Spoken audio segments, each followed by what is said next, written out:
चलिए तो factor affecting of ionisation enthalpy की बात कर रहे थे अपन। ये नाम है, कौन कौन से फैक्टर हैं वो अपने यहाँ पे लिख दिए थे पिछली क्लास में। और पहला जो फैक्टर था आपका इफेक्टिव न्यूक्लियर चार्ज, उसमें अपन ने बात कर ली थी। ठीक है, तो इफेक्टिव न्यूक्लियर चार्ज एक बार थोड़ा सा मैं रिमाइंड कर देता हूँ क्या था। तो इफेक्टिव जो न्यूक्लियर चार्ज था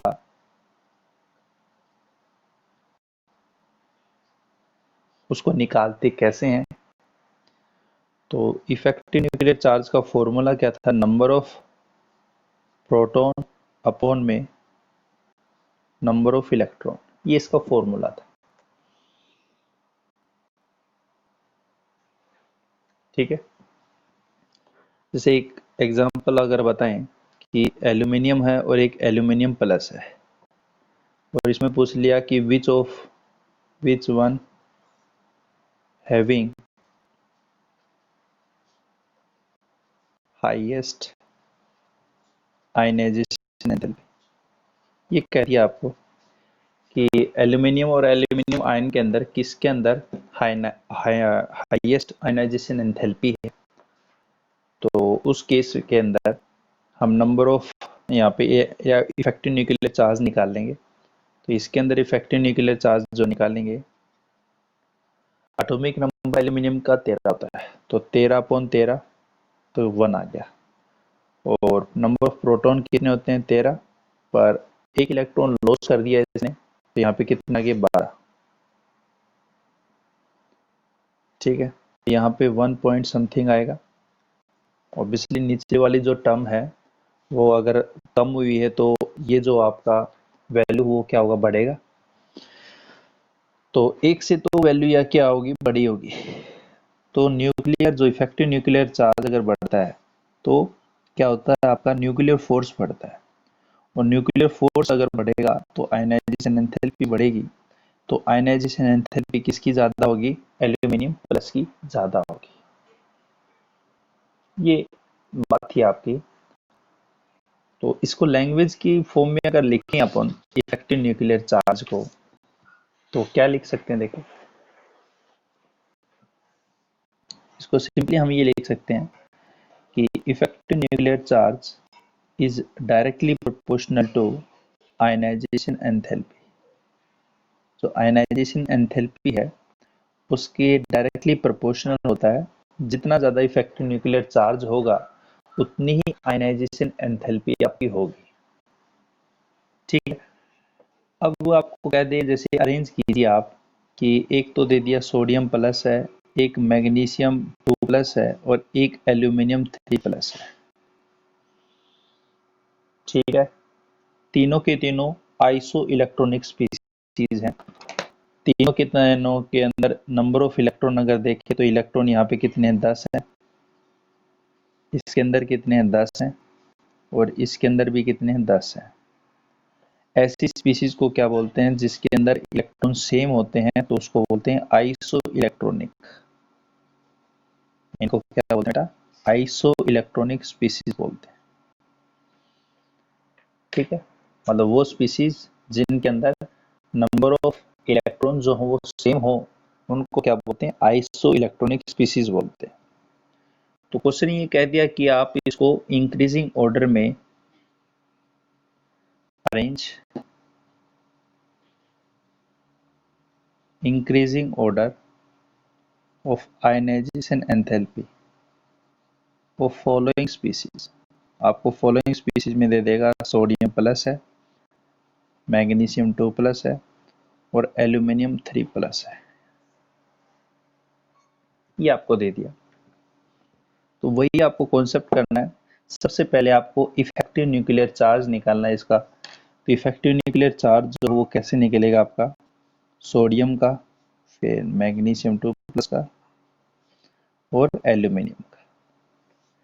तो इफेक्टिव न्यूक्लियर चार्ज जो है वो क्या होगा आपका, यहाँ पे 11/10, यहाँ पे 12/10 और यहाँ पे 13/10। इसमें कितना आया 1.1, इसमें 1.2 और इसमें 1.3। और मैंने आपको बताया था अभी कि इफेक्टिव न्यूक्लियर चार्ज जिसका ज्यादा होता है बेटा, उसका न्यूक्लियर फोर्स भी क्या होता है, ज्यादा होता है, और न्यूक्लियर फोर्स बढ़ने से आयनाइजेशन एंथैल्पी बढ़ती है। तो सोडियम का होगा, फिर आपका मैग्नीशियम 2+ का, और सबसे ज्यादा आयनाइजेशन एंथैल्पी जो हो किसकी ज्यादा होगी, एल्यूमिनियम 3+ की। तो ये ऑर्डर होगा आपका आयनाइजेशन एंथैल्पी का।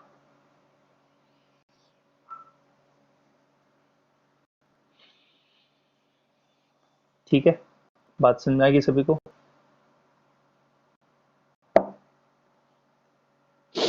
तो दूसरा पॉइंट क्या था आपका, एटॉमिक एटॉमिक साइज था। दूसरा पॉइंट जो था एटॉमिक साइज। एटॉमिक साइज कैसे इफेक्ट करता है आयनाइजेशन एंथैल्पी को, उसके बारे में बात करेंगे अपन। देखिए, अगर यहाँ पे बात करें, एटॉमिक साइज जो है वो ग्रुप में क्या होता है आपका, बढ़ता है, ये मैंने आपको बताया है। तो देखिए, जैसे एक एग्जांपल लेता हूं मैं, जैसे ग्रुप फर्स्ट है, ठीक है, ग्रुप फर्स्ट है,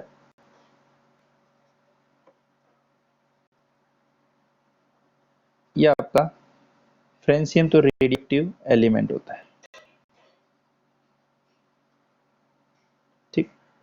अगर अपन ऊपर से नीचे गिर जाते हैं तो एटॉमिक साइज क्या था आपका, बढ़ता है। एटॉमिक साइज क्या होता है, इंक्रीज होता है। क्यों इंक्रीज होता है, क्योंकि नंबर ऑफ सेल क्या होती है आपकी, बढ़ती है। नंबर ऑफ सेल क्या होती है, इंक्रीज होती है। नंबर ऑफ सेल मतलब बेटा ये न्यूक्लियस है, न्यूक्लियस के सराउंडिंग में जो ये सर्कुलर जो पाथ होता है, इसी को क्या बोलते हैं, सेल बोलते हैं, जिसको छोटी क्लास में आप KLM इस तरह से डिनोट करते थे, ठीक है। इस तरह से आप ये KLM होता है ना, इस तरह से ये आपकी सेल होती है। जैसे जैसे आप नीचे आते जाओगे तो ये नंबर ऑफ सेल क्या होती जाएंगी, बढ़ती जाएंगी, ठीक है। नंबर ऑफ सेल अगर बढ़ेगी तो एटॉमिक साइज भी क्या होगा आपका, बढ़ेगा। एटॉमिक साइज क्या था, डिस्टेंस था आपका सेंटर ऑफ न्यूक्लियस से लेके आउटर मोस्ट सेल इलेक्ट्रॉन के बीच की जो दूरी थी, उसी को हम क्या बोलते थे, एटॉमिक साइज, एटॉमिक रेडियस जो था आपका। तो ऊपर से नीचे की जब आते हैं तो साइज क्या था, एटॉमिक साइज बढ़ता है, और एटॉमिक साइज बढ़ेगा तो नंबर ऑफ क्यों बढ़ता है, क्योंकि नंबर ऑफ सेल आपकी इंक्रीज होती है। तो ग्रुप में आयनाइजेशन एंथैल्पी जो है वो आपकी क्या होती है, डिक्रीज होती है। डिक्रीज क्यों होगी, आप खुद देखिए बेटा, एक ये आपका न्यूक्लियस, एक सेल तो ये है, और एक ये न्यूक्लियस है, और एक इलेक्ट्रॉन इतनी दूर है, ठीक है। ये न्यूक्लियस है और ये इलेक्ट्रॉन है। यहाँ पे न्यूक्लियर फोर्स क्या होगा, ज्यादा होगा। यहाँ पे न्यूक्लियर फोर्स क्या होगा, हाई होगा। जबकि यहाँ पे नंबर ऑफ सेल बढ़ने से, नंबर ऑफ सेल बढ़ने से क्या हो गया, यहाँ पे न्यूक्लियर फोर्स क्या हो गया, कम हो गया, लेस हो गया। तो ये जो न्यूक्लियस है वो इस इलेक्ट्रॉन के ऊपर क्या कर रहा है, कम न्यूक्लियर फोर्स लगा रहा है। न्यूक्लियर फोर्स कम लगने से यहाँ पे इसकी आयनाइजेशन एनर्जी जो वो क्या होगी, कम होगी। क्योंकि ये जो न्यूक्लियस है वो इस इलेक्ट्रॉन को इतना टाइटली बाउंड नहीं कर पाता, क्योंकि न्यूक्लियर फोर्स कम होते ही यहाँ पे लूजली बाउंड हो जाते हैं इलेक्ट्रॉन, लूजली बाउंड होते हैं। और जबकि यहाँ पे न्यूक्लियर फोर्स हाई होता है तो ये जो इलेक्ट्रॉन होता है ये आपका क्या होता है, टाइटली बाउंड होता है।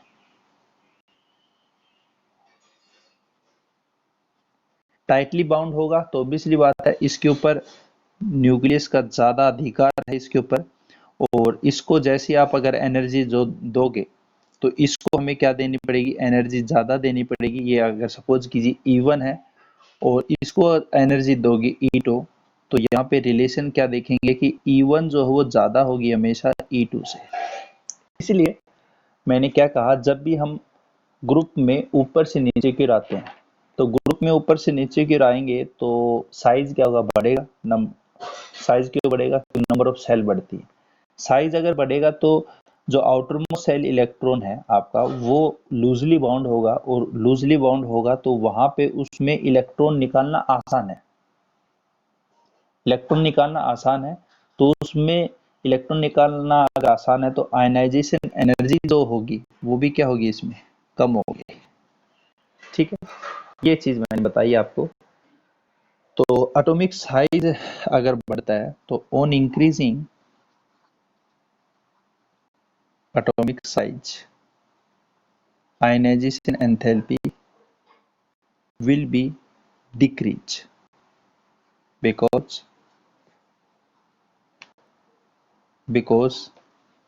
electrons are loosely bound.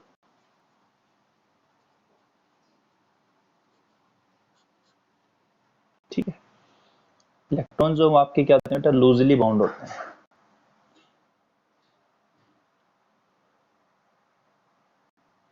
ठीक है बेटा,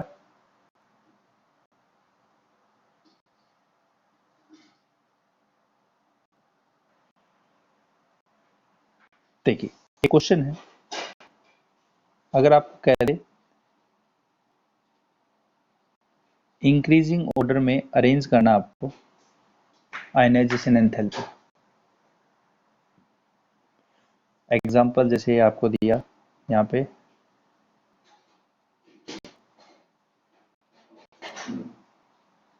ठीक है, इंक्रीजिंग ऑर्डर में आपको अरेंज करना है। ये कुछ एलिमेंट दिए हैं आपको और इसको अरेंज करना है आपको इंक्रीजिंग ऑर्डर में आयनाइजेशन एंथैल्पी में। ठीक है, तो ऑब्वियसली बात है ये फर्स्ट ग्रुप के एलिमेंट हैं, तो लिथियम की आयनाइजेशन एनर्जी ज़्यादा होगी, फिर पोटेशियम की कम, फिर सोडियम की, और फिर पोटेशियम की, फिर रुबिडियम की, और फिर सीजियम की। एक बात याद रखना, जो सीजियम होता है, सीजियम की जो आयनाइजेशन एंथैल्पी होती है वो सबसे कम होती है, सबसे लोएस्ट आयनाइजेशन एंथैल्पी होती है पीरियोडिक टेबल के अंदर। लोएस्ट आयनाइजेशन एंथैल्पी किसकी होती है, सीजियम की होती है। ठीक है, ये थोड़ा सा आपको ध्यान में रखना है। और होती कितनी है, अगर आपको वैल्यू पूछ ले तो इसकी वैल्यू जो है वो 374 के आसपास होती है। इतनी आयनाइजेशन आपकी यहाँ पे एंथैल्पी होती है इसकी सीजियम की। ठीक है,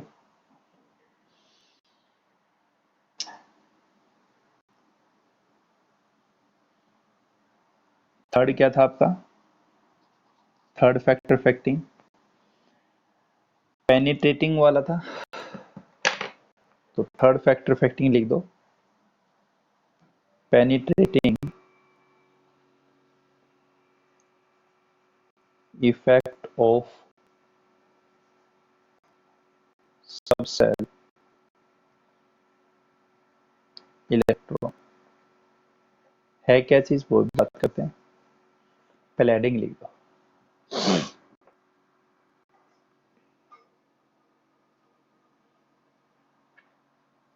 penetrating effect of subshell electron, सबसे पहले बात ये इफेक्ट कब काम करेगा। ठीक है, सबसे पहले ये कब काम करेगा, जब इलेक्ट्रॉन जो है, इलेक्ट्रॉन शुड बी रिमूव्ड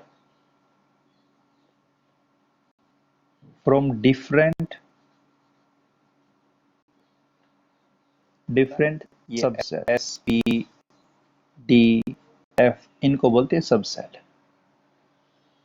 जबकि सेल कौन सी होती थी, ये आपकी K L M N O P, आप 9th-10th क्लास में पढ़ते थे, वो सेल होती है।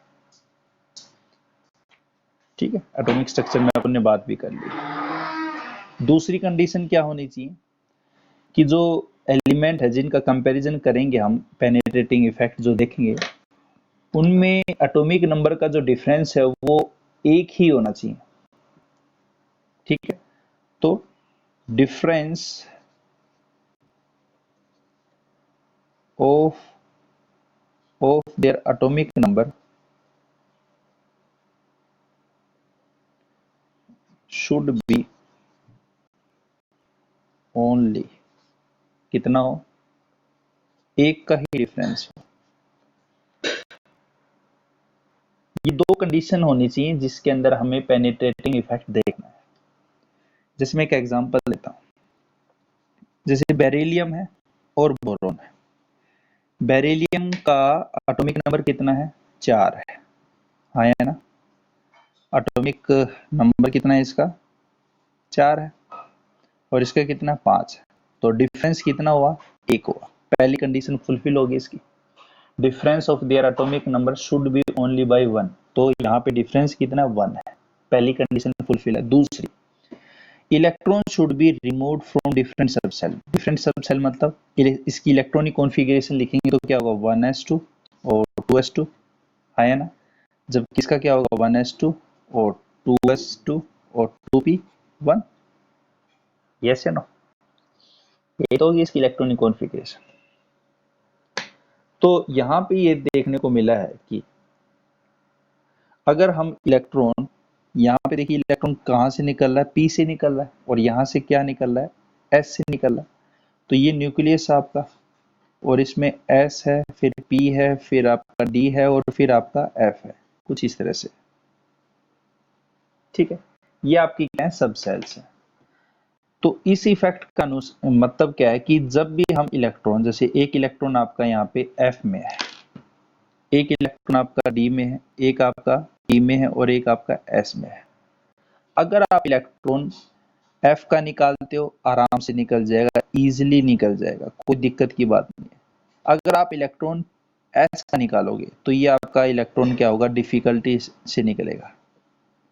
क्यों निकलेगा, बिल्कुल सीधी सी बात है, अभी जैसे अपन ने बात की, क्योंकि ये जो न्यूक्लियस है वो इस सब सेल के इलेक्ट्रॉन के ऊपर,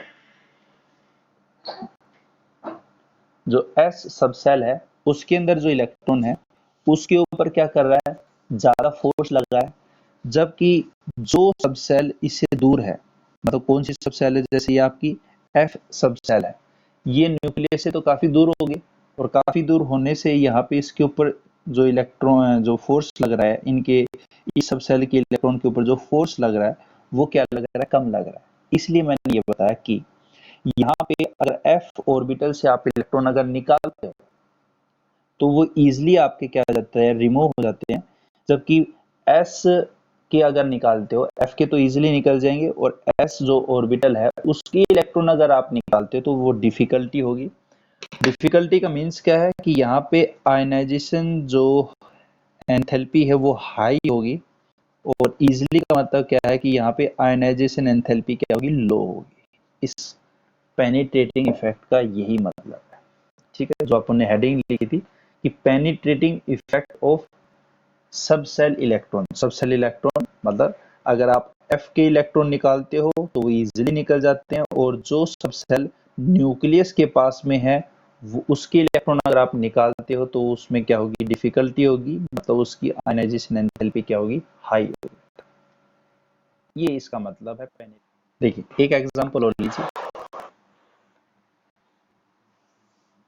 अगर मैं कहूं मैग्नीशियम है और एल्यूमिनियम है, तो इसमें किसकी होगी आयनाइजेशन एंथैल्पी, बताओ फटाफट एक बार। चलो कोई बात नहीं। देखिए मैग्नीशियम का एटॉमिक नंबर कितना, 12 है, हाँ या ना।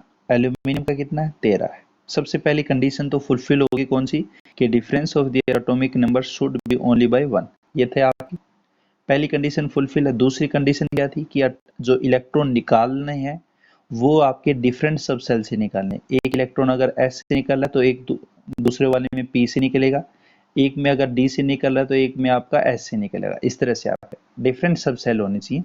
जैसे आपका बेरिलियम और बोरोन का था बेटा आपका, तो बेरिलियम और बोरोन में इलेक्ट्रॉन एक में तो किस में निकल रहे हैं आपके, यहाँ पे एस में से निकल रहे हैं, और एक में आपके किस निकल रहे हैं, पी से निकल रहे हैं। तो डिफरेंट सब सेल से आपके इलेक्ट्रॉन क्या होने चाहिए, निकलने चाहिए। तो यहाँ पे अगर हम इसकी इलेक्ट्रॉनिक कॉन्फ़िगरेशन अगर लिखते हैं इनकी, देखिए तो इसकी क्या होगी, 1s2 2s2 2p6 और 3s2, यही होगी। 12 हो गया आपके, हाँ 10 तो 12, और इसमें हो गया 1s2 2s2 2p6 3s2 3p 3p1, हाँ बिल्कुल यही होगा आपका। तो इसमें आउटर मोस्ट कौन सी सेल है, 3s है, और इसमें कौन सी है, 3p है। मतलब न्यूक्लियस के पहले पहले कौन सी आएगी, 3s आएगी, और इसमें कौन सी आएगी, 3s पहले वाली, और फिर कौन सी आई आपकी, 3p वाली आई। तो इलेक्ट्रॉन इसमें तो यहाँ पे है, जबकि इसमें न्यूक्लियस के क्या है, पास में है। तो ऑब्वियसली बात है, मैग्नीशियम की जो आयनाइजेशन एंथैल्पी होगी वो क्या होगी, ज़्यादा होगी एज कम्पेयर टू एल्यूमिनियम, क्योंकि इसका जो पेनिट्रेटिंग इफेक्ट है वो ज़्यादा है, क्योंकि इसका जो पेनिट्रेटिंग इफेक्ट जो है बेटा वो हाई है।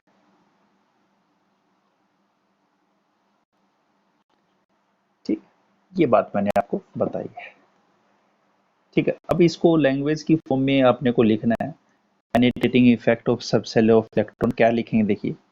तो इसमें अपन ने क्या यहाँ पे निष्कर्ष निकाला है यहाँ पे, कि जो इलेक्ट्रॉन आपके उस सब सेल में मिले जो आपके न्यूक्लियस के पास में है, उनसे इलेक्ट्रॉन निकालने के लिए हमें हाई एनर्जी की जरूरत पड़ती है। और मतलब जो सब सेल जो है आपके न्यूक्लियस के पास में है, उनका पेनिट्रेटिंग इफेक्ट क्या है, ज्यादा है। यही चीज अपने को लिखनी है। तो इसमें क्या होगा देखिए, दोज सब cell which lies closer to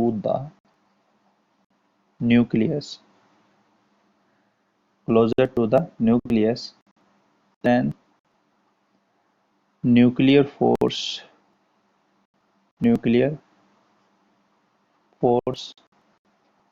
will be high on these electron which lies in these cells, in these subcell.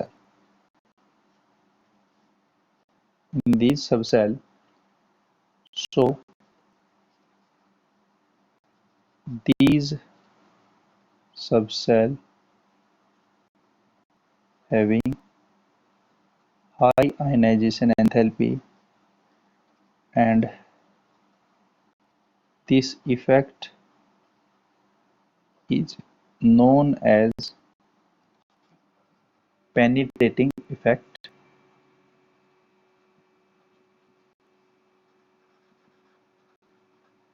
इसी को क्या बोलते हैं बेटा, पेनिट्रेटिंग इफेक्ट।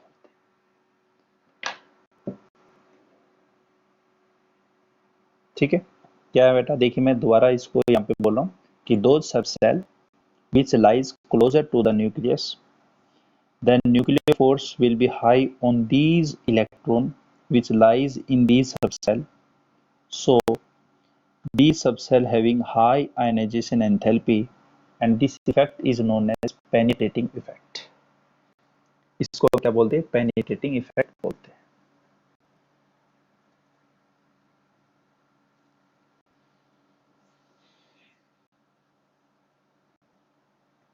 ठीक है,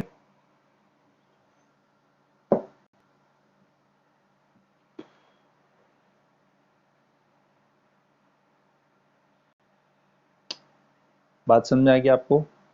एक क्वेश्चन और दूं, देखिए अगर आपको कह दे कि बेरिलियम और कार्बन है, अब किसकी इलेक्ट्रॉन आयनाइजेशन एंथैल्पी ज्यादा होगी, बोलिए।